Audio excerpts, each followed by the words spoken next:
Məhərrəmova Azad Sayaq qızı.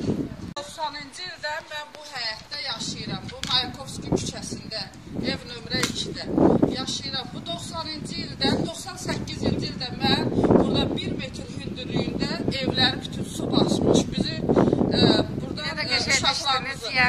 uşaqlarımızın hamısını çiyinlərində maşınla keçirdib, aparıb başqa qohumların evlərində qalmışıq 3 gün müddətinə. Bu faciəni biz elə yaşayırıq burada. Bəs evlərinizə su dolmurdu? 1 metr hündürlüyündə olub? Dolub, hündürlüyündə dolubdur. Sonra su çəkiləndən sonra yuyub təmizləyib, əlacsız qalıb, yenə yaşamış. Yenə biz bunu yaşayırıq, əlacsız. Nəmişlik, uşaqlarımız xəstə.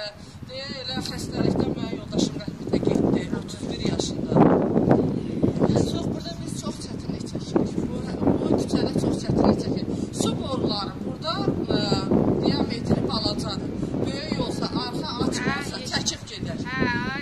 Vokzalın arxası boş idi. Ora böyük göl sahəsi var idi.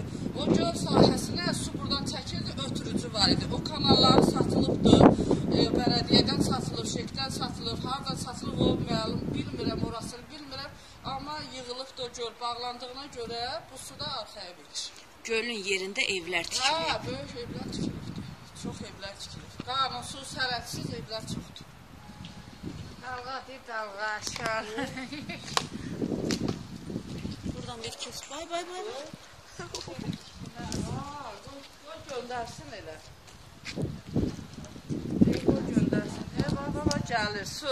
Maşın gəldikcə su arxaya gəlir.